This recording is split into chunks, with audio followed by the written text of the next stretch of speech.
Coming in, I feel like Talia, Viban, no surprise, coming out of T1 side, and then the Varus, Pantheon on the right side. What I'm looking towards here in this first matchup is T1 going to continue to get a very early, solid matchup for Faker? They've really been prioritizing just any champion that works well for him, while not really taking into account the matchups as much, whereas I expect GENG to heavily lean towards getting Chovy something he can perform on. Because I think while while Faker overall has been looking a lot better on the international stage, the clutch that we kind of expect from him, you heard about it on the desk, still the laning phase has been a bit suspect. So see if that priority remains in place for T1, especially on the blue side. So here in game one, and incredible signs Fans have gone so hard at this event. It's actually great.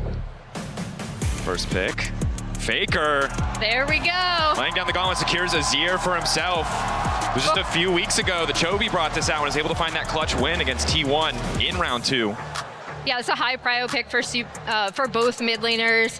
Prior to the cast, Kadril was asking me and Chronicler if the Azir would get through. It gets through on first pick blue side. And it is something that I think GENG most certainly saw coming. No brainer, and again, it does fall within that trend of T1. Just picking a champion for Faker, he's comfortable, and I think the Annie pick away also works the same way in that it allows GENG to deny that pick from T1 down the line. I wonder if the Wukong follow-up is going to be there as well. Obviously, blinding Wukong always feels rough, but we've seen that 1-2 be really, really strong. Another pick that you can go towards is the Poppy. We've seen it often compared with the Azir, either in jungle or in a bot lane because of the power of that wall slam. And Keen, they having absolutely stellar tournament so far, is going to get the Gwen here. In a unique situation where we see neither the Gwen or the Rumble banned in the first phase. An opportunity to play arguably the two strongest top laners on the patch. Now, T1 can take their time here. They don't necessarily need to immediately snap Rundle. It might not even be advisable, but Keen, this is kind of the champion on this patch. If you want to solo carry a game, Gwen is the champ to do it. Yeah, she just ends up taking over in team fights and also in side lanes. We have the Sejuani hover right now for Oner, and that's going to be locked in. Saw Inspired yesterday. Has to try. I'm sorry, I'm sorry. You're looking at me like I'm bringing up your trauma. It was a sick game yesterday. Oner now alongside the Jax as well for Doran, so clearly willing to lay down the gauntlet on the top side. So a lot of levels to this. We have Oner picking away one of Canyon's best champions. We also have them deny the Gwen and Sejuani combo, and then they also get the Sejuani with the Jax themselves. So Sejuani Jax, extremely strong topside 2v2. There is the Wukong that we were expecting, so GENG very clearly opting in for a lot of proactive dive. Wouldn't be shocked if we see the Poppy banner to deny it away from Keria, while simultaneously still having, I think, pretty strong lanes, particularly early on. Yeah, I would like to see them take away the Poppy. The first pick they are going to take away is the Bard. We've had a lot of fun Bard performances. Those signs went super hard, by the way. Yeah, excellent stuff. Of course, Chovy, 10-3 career on the Annie. Wukong locked in, you mentioned it already. So taking away some of the counter picks for the bottom side of the map, the Bard and the Karma, I think a good read. Don't want to get too far pushed in here on the bottom side before you can really leverage the power of that Wukong-Annie combo. Lucian also taken away. Interesting situation where both sides have matched in phase 1. So phase 2, red side can have a lot of value for Duro. Of course, Keria, the guy we know for the crazy counter picks, and see if Duro has anything up his sleeve to show us here in game 1. With this draft, GENG, to me, probably looking for an, I want to say R4 Jhin, pick it away from Guma. It's one of his best champions. It works really well with these type of dive compositions because it's so easy to follow up on any of the setup. Instead, looks like we're going to save Ruler's pick and pick one of the strongest supports on the patch, the Nico, to come through here for Duro. Yeah, Nico, an incredible playmaker, no doubt, right? The champion that if you have to pick something blind makes sense, but now the question is, what does a counter pick AD carry look like in this meta? Yeah, we'll see. I'm really curious to see what Guma and Keria are going to lock in now. They do value Cryo in that lane so heavily, right? Which I think one of the reasons why the Karma might also have been taken away is you can pair the Ezreal with it, right? Have a super strong pushing lane. Xayah hover now, and that will be locked in for Gumayusi. And the Rakan. Okay. Crowd goes crazy. Yeah, coming out swinging, and right, it's no surprise. Keria, Guma, back-to-back. How many times have we seen this duo take over games, especially on this combo? and I'm sorry I got to mention it, to me, the play I will always remember is going back to 2023 playoffs when T1 started their run towards Worlds. Look. KT was there, unfortunately. Yeah. It was this 2v2 that started, I think, the ascent to greatness. We saw the Jin coming in, Mal. That is true. The Jin coming in for this comp, and like you... Going into game one. You all know how it goes. T1, Hana, duel, set. I think they weren't ready, but maybe for this one. Genji, Hana, duel, set. We got it. We're gonna train. We're gonna train. I know it's new. It's an LCK special. Not everyone has been there. We'll find out as we go. For now, though, early Made a lot game. of noise. That's all I can ask for. And ultimately, that's the fandom we love to see. However, as we get into this first game, you can hear that, and this is what I think makes T1 so terrifying, the desk predicting for them as well. It's the T1 magic. Maybe oversimplified as being clutch, but again, every stage they play on feels like a home stage, and it's something that the Genji players cannot let get to them in such a high-stakes match. It was really interesting to hear from Doran in his stage interview where they were like, what's been the difference being on this T1 team? And he talked a lot just about their preparation, both in and out of game, as something he's like, oh, now I see it, right? Like now I see why and how this team has been so successful. Look at the early laning phases. Gonna see if T1 can keep it together. I think we do, when we get to the level 6 spikes, obviously have a lot for T1 to play for.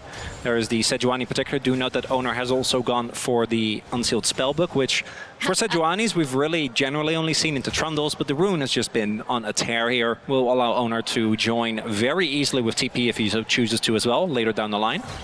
I love that the spell is back in particular for Keria, just because I feel like he's such a demon and he can be so creative with a lot of his spell choices that makes him an even more well-rounded threat all over the map. Yeah, the surprise exhaust or smite when you're suddenly getting contested by the Rakan, maybe not what you expect, but... Look, Rakan going in with smite goes hard. And that it does, as apparently does Doran Jax, and of course the history between these two teams. I think important to call out, you heard it from the desk, but just a reminder of how many times these teams have played against each other. It has been such a close-fought rivalry. It is historic, essentially since the dawn of all esports, just about, right? Across name changes and org changes, player changes, roster changes, Faker really the only consistent. And with the return of Ruler, that much more history across, 10, 12, 13-year rivalry. And it really wasn't until Chovy joined Genji that this matchup became even remotely close, right? We saw Genji struggle as recently as 2021. Good run, sure, close to making the World Finals, but losing to the eventual world champion. As here we see closer, ever inching forward, but as I think the desk highlighted, if you're Chovy, and you see all those wins you're able to find, would you not rather have won that World's Finals last year? It's something that I think always warrants discussion. Early laning phase here, thus far, not going too crazy one way or another, as we do have both junglers potentially looking for a gank. Canyon paying some attention top side, but was spotted out on a bit of vision. His Oner is just going to try to keep the ball rolling on the bottom side. Quick stun, cleanse out. So nice summoner spell picked up there. Gets the heal too from Doro. So overall, pretty effective gank from essentially just Oner by himself. Yeah, this will be able to, T1 should be able to set the wave in a spot where they'll be a little bit more comfortable. They were getting kind of pushed in by the Jin Nico, so now they will be able to back, and we're going to see Canyon backing after taking that topside Scuttle Crab. For me, this mid lane matchup, something that we're going to keep a very close eye on, because I don't think we've seen domestic Chovy yet. Last year, we saw him a lot during MSI, had a couple of extremely high-stakes, high-pressure games, even in the finals, was heavily targeted, didn't end up mattering. Had an incredible tournament. I don't really think we've seen that thus far. Doran and Keen finding here towards top, but Keen obviously looking for a base as the lane swap does come through here. T1 going to be pretty even with Guma being there earlier, but Duro now looking for a cancel on Doran, not letting him back for free. Continuing to get aggressive on the top lane in the 1v1 is Guma. Now there to back up. Lane reset coming through Duro. Guma out for blood. He knows he has to use the flash. There was no heal from earlier. The level 3 Xayah brush camp solo? I thought Dora was dead there. I don't think that works in solo queue. How the heck did that work in this level of play? Credit to Guma, found the angle. Duro overconfident, definitely did not anticipate him being there, and that's going to cost him pretty heavily. Yeah, Duro was just looking to try and, again, deny Doran, try and get Keen ahead. Didn't end up working out, and now his flash down on Nico, that is a big summoner gone, could end up being a big difference maker when it comes to those early fights. Nico not having the ultimate available, or the flash rather available to combine with the Pop Blossom is a big deal as Faker sees Canyon walk up, and let's be real, Canyon is Wukong pre-6. A little bit of damage would have been nice, but not even going to get that, as Faker just shrugs it off. The goal to walk up and look menacing, it would seem. Get a bit more space for Chovy to take over to 6 before he starts dropping bears in the mid lane just to get a little bit of prio. Although, I think when we were coming into this, we're like, oh gosh, Chovy versus Faker, all-time greats. I think this early lane matchup, probably not where we're going to see that spice. I think we might have to wait another 10 or so minutes. No, we have a Sejuani and a Wukong. Look, the Wukong is like halfway to 6. But as Doran pushes up on this bot side, this prio is actually going to give Oner free license to grab that first Drake for T1. And I actually want to talk about T1's Drake priority a bit, because last year at Worlds when these two teams faced, I thought T1 was the best at using grubs, right? And that evolved throughout that tournament. At this tournament, they've been super high prio on Drakes, and first Drake in particular. They actually broke BLG's kind of first Drake take percentage in their 3-0 stomp of BLG. So this is something that T1 have been prioritizing really heavily, and it's worked out super well. And a lot of this goes back to Doro getting caught, because he had to give up his sums, which means that Ruler just had to stay underneath his turret, catch the wave. Because he was catching the wave, T1 actually had the ability to swap, which they didn't end up doing. Guma ended up going back to lane, but they could still only respond, which meant that there was nothing really to pressure T1 near that bot side. Scheme just had to watch Doran push in, get the Drake be taken as Chovy. Just, let that bear go. Getting some harass down. Trying to get prio in the lane, no surprise. Of course, recurve bow back for Faker alongside the Amp Tome means he's not going to be able to do much to trade against that burst damage quite yet. And we see these lane assignments coming through with not Chovy, oh my gosh, I'm getting trolled by Nico again. The bot lane going up into Doran, and then T1's bot lane going up against Keen, so trying to kind of keep both of these top laners at bay. We haven't seen this as much in a lot of our swaps. Usually teams kind of match the swap, but I think with what happened earlier. Doran putting down a lot of pressure, knowing that Nico's only level 4 isn't too concerning, but the Jhin is level 6, Doran. Third shot, fourth, wait, okay. Doran stone cold, had to use the ward hop, but manages to make it out.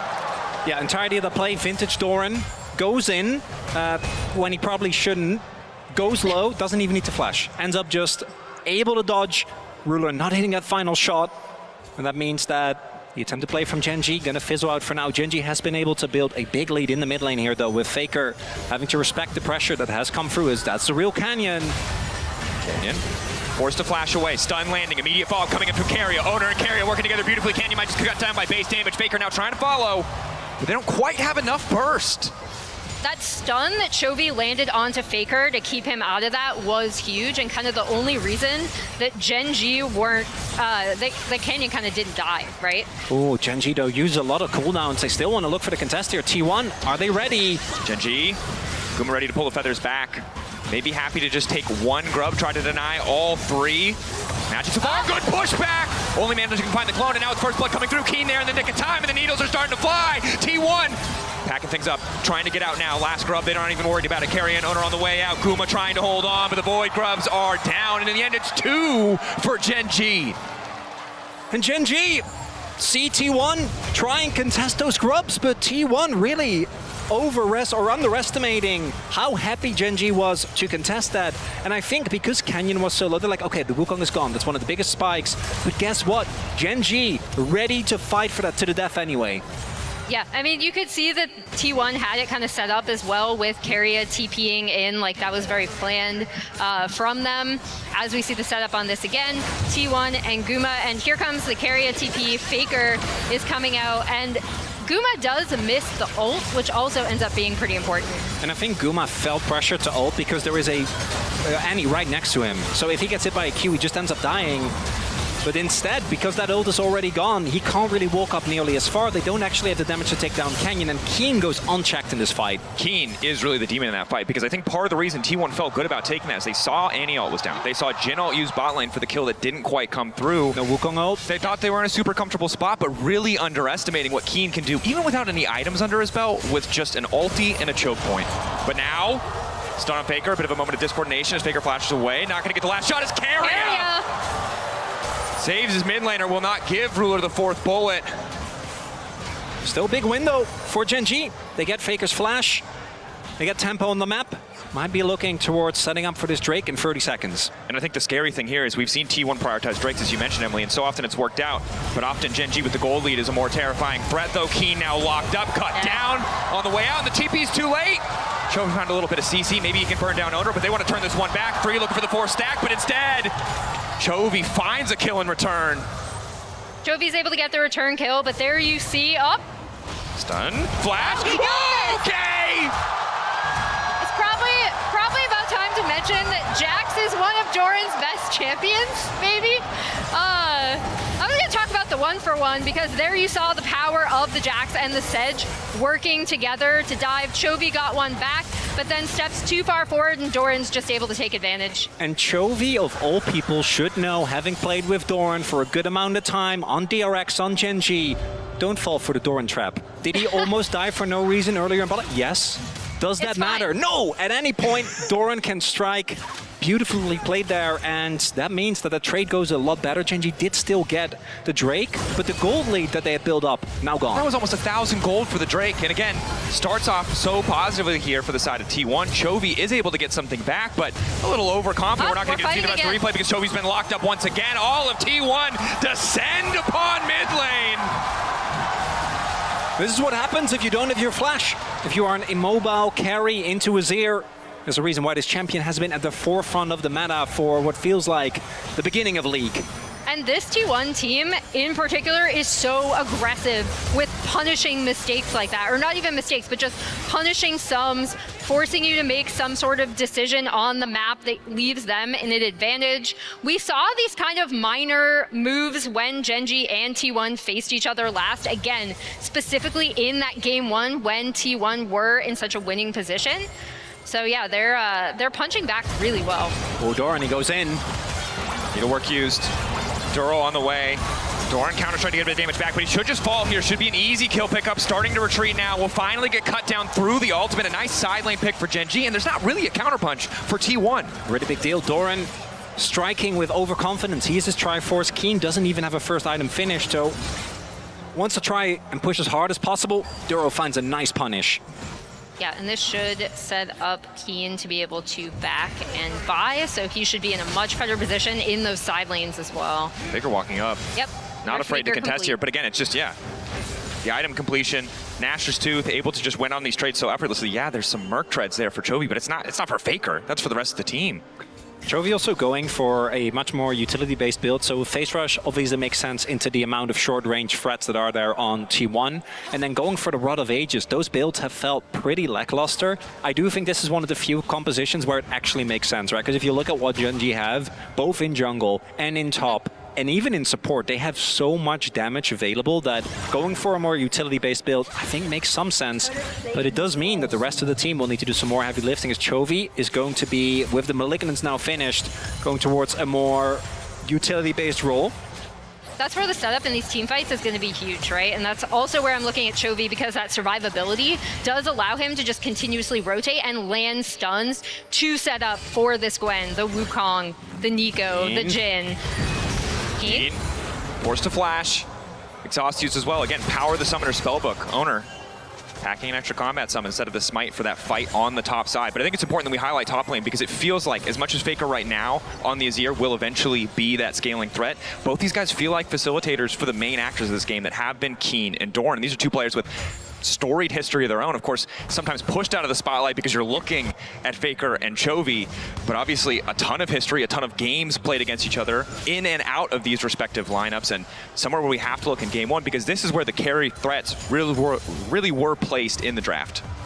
not only the carry threats, but again, it's going to be who is able to set up in a side lane for their team to be able to cross map and be able to set the map in a way where it forces the other team to respond to them. And as we saw that graphic, a lot of that will be for Keen, obviously, in the last couple of years. Yeah. Ever since he joined KT and then GenG afterwards, actually having a lot more domestic success than he did before. Winning his first title on this organization as well. And we might have a Herald fight on our hands. Looking at the summoners available, it's only Keen that doesn't have his. Everyone else has theirs, and T1 looking for a quick pick off onto Chovy here. T1 seemingly willing to concede this Herald to get this pick on side lane. Chovy maybe feels like he's secure because he knows that objective would normally be the priority, but he's going to find out very quickly that he's not alone. How is he going to try to outplay this one? Baron to lock up Faker, try to mitigate some of that damage, but there's just nowhere you could go! The Annie does not have the tools to escape! Does the three-man dive, works out for T1. And that's first turret to T1, as GenG will be able to take down this Herald, as that should give them feats, yeah. But it's T1 getting that bot tier 1. Doran might be in some trouble. Doran locked up here, Counter-Strike, mitigating some of that damage. They don't really have enough to push further, but now it's the TP topside from Faker. He has Flash, he has ulti. Probably just needs to glide out, Canyon. Ooh. And we've seen the exact play happen with Faker about 1 million times. It's never actually a pick. Always turns into reinforcements arriving. This time it's Faker TPing in. I think GenG's still going to be happy with getting that summoner, but that bot side play, Chovy not expecting that many resources being paid towards him as Keen. Faker, push back onto Keen. Keria on the way in. Exhaust coming into Rakan. The charm, the layered CC, nearly flawless. Keen trying to heal back. Keen trying to make the difference. Doesn't quite have it. Faker and Keria find the kill. We also had Ruler on the way. I think he was trying to look for an old angle. Didn't quite find it though. Yeah, and on the bot side, we see that Doran is going to kind of harass Canyon. Contest this is Ruler. Quick ulti in the mid lane, gets the cleanse. Now can wander down to the Drake, but T1 Oner's taking their time. Likely to concede this. Don't want to give up a Drake for free, but really don't have the resources on the map. And in the meantime, it is still Keria and Faker pushing down on the top side.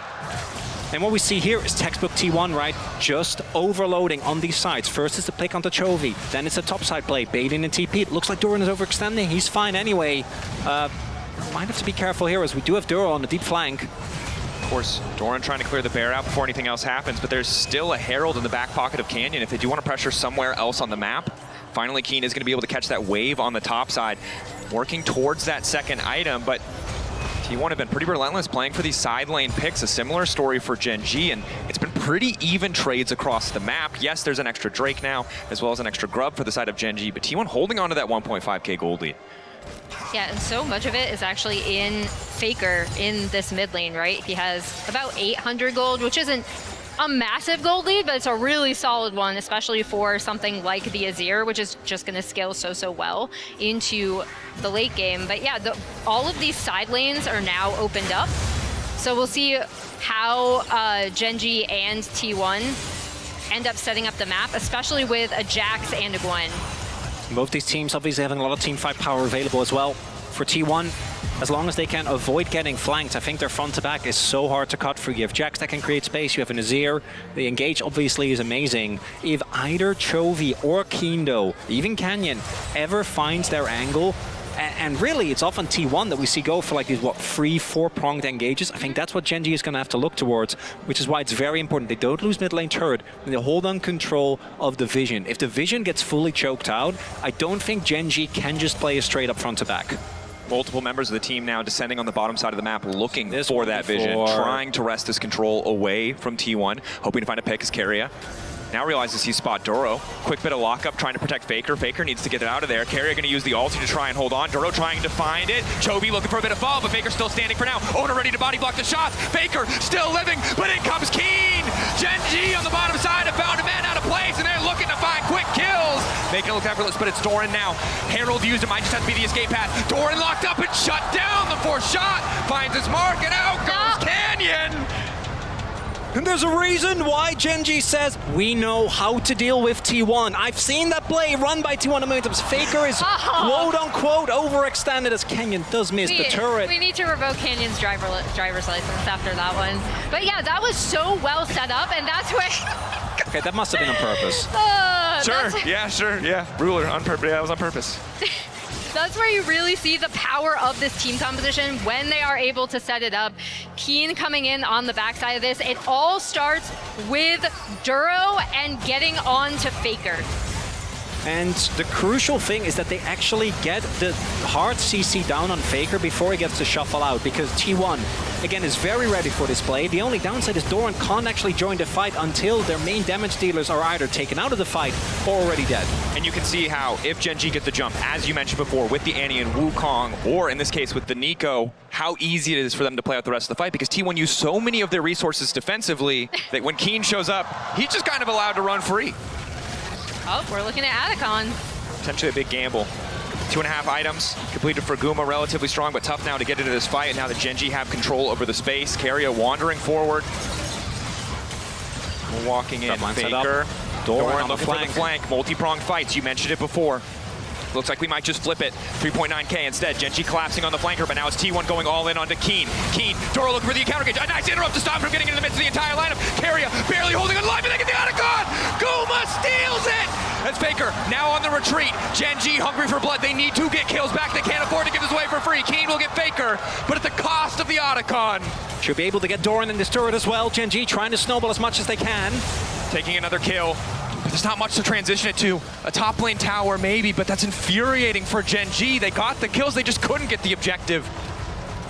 Yeah, Oner says, thanks for the leash, guys. I'm just gonna come in and take this one. And really, as with so many things, Doran here on the flank, Keria going in onto Keen, kind of forcing him out. And then, yeah.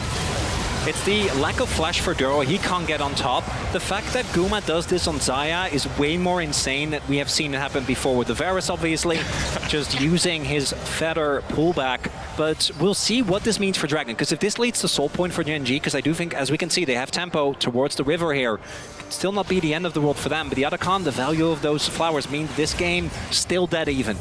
T1 though still behind on the setup, as you highlighted.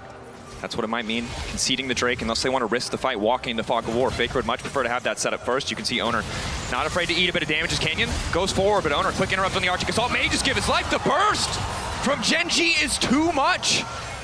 As soon as you land one part of CC in this composition, the rest can just immediately delete you from the map if you are isolated, right? And we saw it right there. That puts Gen G now on soul point, and this is a mountain soul, which would be absolutely massive for them. And normally you see a Jin, you're like, I don't know about the tank damage, but with both a Wukong, Blood Letters on Chovy, as well as a Gwen, even Oner, the tankiest member, I think, on the Rift, is just going to go down in seconds. Keen playing on the edge there a little bit, testing Doran, see if he can find a bit more of an advantage as Doro waits behind him. He took his Krugs. That's not okay. Those are his. You got to earn the title, Krug Lord. You got to keep. He has to keep fighting for him. You can't fight for him once and keep the title. Keen wants it for himself. A little disappointed. Yeah, I mean, fair enough. I will also say that while I really love the spellbook Sejuani, I think one of the downsides, as you can see there, is normally he would have procced Aftershock. He'd be a bit tankier. You are very squishy. The upside is, in the fights to come, as we keep our eye on Keria, Ruler pushed back! Caught out, T1 ready to go through in the Ruler spot, essentially! It's the Ruler moment. Yeah, a lot of poignant history there as Faker swoops in to find Ruler on an immobile carry. And this is the best part of the matchup for us as fans, as spectators, as enthusiasts, but it's so hard because for him it's another death mid lane, but for us it's the pattern, the history. How many times have we seen that play be a decider as T1 trying to wrest control of the mid lane? Gen G not going to let it go easily, however, as a secret minion will just be a clone this time around. I gotta say, if Ruler didn't flash, I actually don't think that plays a big of a deal because there's no objective on the map. There isn't really a lot of opportunity for T1 to try and get anything out of this kill. One sneaky minion. Ooh. Dora gets the cancel. But because he flashed, it means that any subsequent play from both Doran and Faker is going to be way more oppressive. So I do think this is the type of composition we have a lot of threats. So just gunning for Ruler might not be the be-all end-all for T1. But it is, I think, a very costly investment into, let's be real, even if you flash there, you end up dying. You have to flash out of the initial shuffle or just accept your fate. Which he did not do, is now looking for a pick onto Doran, but reinforcements are always on the way. Gen G walking forward with confidence, knowing how much burst damage they can lay down if needed. Just T1 forced to respond. It's only Faker providing them a pressure point on the top side of the map. 30 seconds till Baron. We heard it from the analyst desk, the T1 Baron Circus, maybe an angle, but GenG, not a team who you would expect to fall for it, although we said that in semifinals last year, and T1 still managed to get away with a surprise Baron, so still need to be on their toes. Their Baron damage is also insane this game. Looking at both Faker, Gumayusi, as well as Doran, so GenG need to be very careful, very deliberate with this. Yeah, and you see both teams setting up their side lanes before that Baron. That top wave was pushed out. Chovy just responded to it. And then we have both top laners in the bot side for now. But no TPs for the side of GenG. No flash on their AD carry, although no flash for Guma either. So difficult for GenG to play the entire map. Keen may end up being late to the play if T1 do want to force this. Not a bad situation for T1 at all, despite, you know, the 3K gold deficit and GenG being at soul point. Keria's just gonna get stunned up, go out. And yeah, if they keep Doran on this bot side, it's actually a great pressure setup for T1 because they can kind of dance around this Baron. Spotted on bot side jungle though, gives Canyon a lot of leeway to just walk in, contest some of this vision. Some of the deep ward around Drake from earlier is paying off. When highlight item finishes, Gumayusi has his Infinity Edge done. Faker approaching third item. 2 items basically done across the board here. Ruler getting close to his IE as well. It's going to be a big spike for him, but obviously as long as that flash isn't available, he needs to be very careful about how far he walks up. As we have now a stalemate. And GenG, because they have Soul Point, they could also just trade Soul for Nash. I think that's a great trade. I think getting Mountain Soul is so insanely powerful when you have the ability to just dive into the enemy backline with reckless abandon. Especially against this composition too, right? Because this team really wants these kind of longer, sustained front-to-back team fights. Mountain Soul helps GenG's composition deal with that so much better. Definitely a strong point.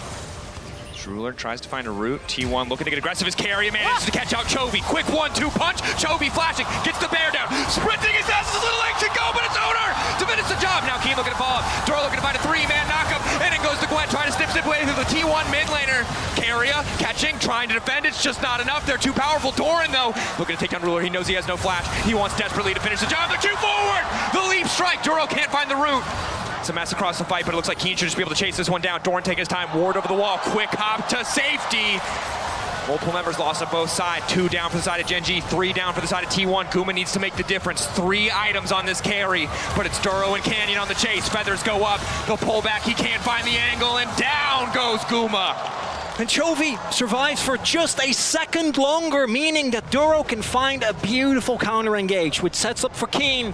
Allows GenG to still find these big fight wins. Look at the Drake timer. T1 tried to go for the big fight there, just wanting to blow up Chovy, who doesn't have a defensive item, but it ended up failing and backfiring. And now instead of being able to leverage that Baron, right? GenG, well, are we contesting? Oh, okay, they are going for the Baron, which is sometimes smart. You need the circus. GenG, though, appear to be ready for this one as Faker's just waiting over the wall. This is the power of Azir. Let's go. This mid laner can shred through the objective. T1, I think they believe that they're unspotted, but Doro's on the way in, so they'll know they're in trouble now. Oh, Canyon's here. Willing to flip it, willing to bet it.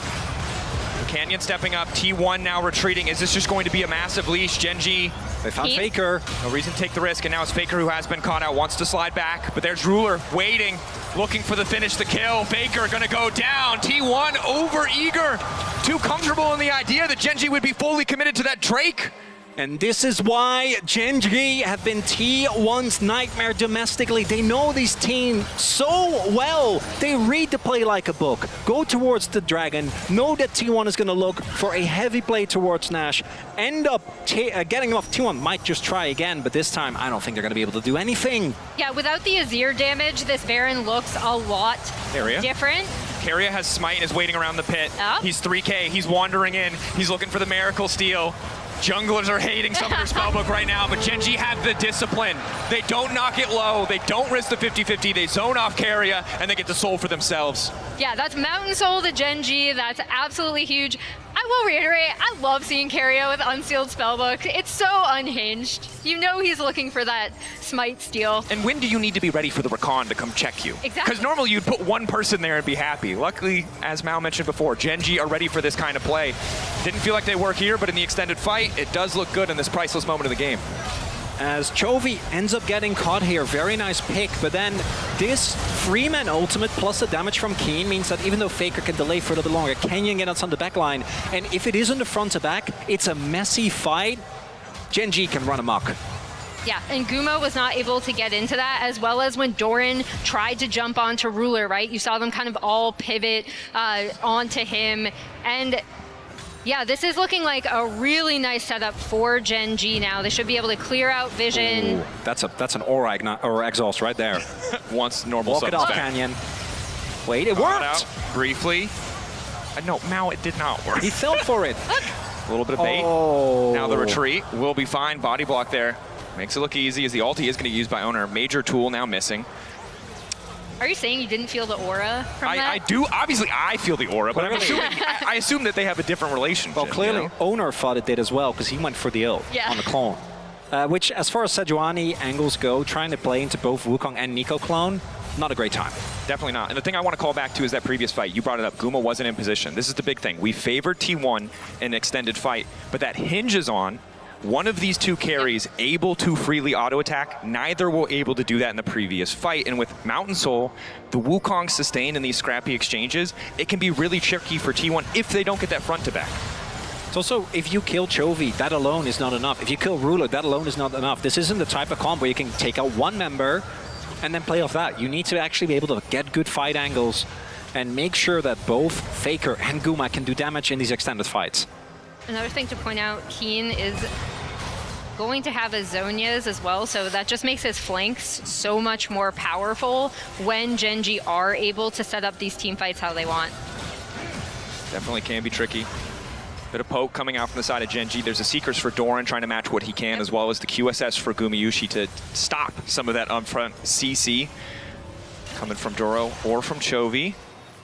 But GENG, 4K gold lead, 5K gold lead, Soul. This is their comfort position. This is a team that knows how to choke teams out, regardless of if it's T1 or anyone else, and T1 need to find a way to break this. Or you know T1 are going to go for a Hail Mary, and one way or another. There is the arm guard for Doran. There's QSS even here for Guma in case that somehow Chovy finds him with the Annie. But GENG, I don't think they feel too pressured. They're probably just going to keep setting up these vision traps and keep fishing for picks like this. And the CC, Doran backs away. Just continue to scout out with the vision as well, and this is where the Nico is especially frustrating when the enemy team already has position on the objective and they can just use that Nico clone as a bit of extra deep vision to fish for these angles. And now there's a bear also wandering into the jungle just to make sure that T1 really have nowhere that is comfortable as Keria will be forced to back off. Also, look at how GENG have set the map, right? We have these side lanes getting pushed in where T1 have to respond to that with sending Faker and Doran to go catch them. Clinical League of Legends. Looking for those incremental advantages. Next time they get a setup, it might be a TP. It might be a flash forced out of a single member, and that might be all it takes for GENG to have the confidence to pull the trigger on the objective. But T1, not a team that's afraid to sack a wave here or there to force, to take a risk. Also, Duro, Frozen Heart now finished into the amount of auto-attackers on the enemy team. Actually going to get a crazy amount of value from that item. Doran, Faker, Guma, all going to be a little annoyed by that item existing. And I think GENG is going to keep playing it slow and steady. Catch the side waves, push it out, and then look for someone on T1 to walk in. Now, I don't think T1 are actually going to think that GENG is really doing it, because GENG aren't necessarily as crazy when it comes to these Barons, which is why we've seen the game kind of stall out. I think GENG keep waiting for someone on T1 to walk in or make a positioning error, but I think they're going to have to do more. They're going to have to actually start up this Nash. As I say that though, Doran taking a lot of poke, that might be the starting sign. Taking another chunk. Doesn't have any natural sustain in the kit outside of when he's in combat from the Sundered Sky, as he's closer now to the full hourglass. And GENG going to start the objective. Feel like they have good position. TP coming in from Doran, and GENG looks like they're going to immediately back off instead. Happy to play for the pick. And again, it's just death by 1,000 cuts. They got what they came for. T1 thought it was Baron, but they were just happy with the TP. Start it again. TP used. All sums basically available here. GENG. Chovy, CC onto Doran, instant combo. There's nothing he can do about it, but he goes golden. He buys an extra moment, and it's Guma and Faker on the backline for now, uncontested, trying to fire back. But the objective in the sights of GENG, keeping the pressure there. Keria has smite. And he does. As does Oner, and they're trying to lock him out of the pit. Canyon, nice backstep with the clone. The chunks onto both clones, massive, but not the real champions. GenG poking. Using the mountain shield. Yeah. Just waiting for it to regen. Chovy on the flank. Ruler trying to find the angle. Bit of CC down on the Faker. The flash forward. He goes golden. Can they try to turn this one back? A multi-man push into the waiting arms of Guma. Guma free firing, but Chovy flashes forward. Finds the CC. Quick QSS. Ulti out. The fight is so damn close. Ruler, one more There we bullet into the ulti. And it might just be curtains for T1 because GenG. What a fight. The Quadra for Ruler. Ruler Quadra kill cleans up a fight that was so close. At Baron, they'll be able to take down this mid-tier 2, and I think they might try to push to end here. Lore accurate Jin right there. Ruler with the Quadra. Look at that damage. This man was one of the weak spots on this team coming into MSI. He was the one, together with Duro, that was most criticized, but his Jin performance this tournament has been insane. Incredible stuff from GenG. They got the advantage. They gave T1 no quarter, no angle, no way of attack back into that one as they take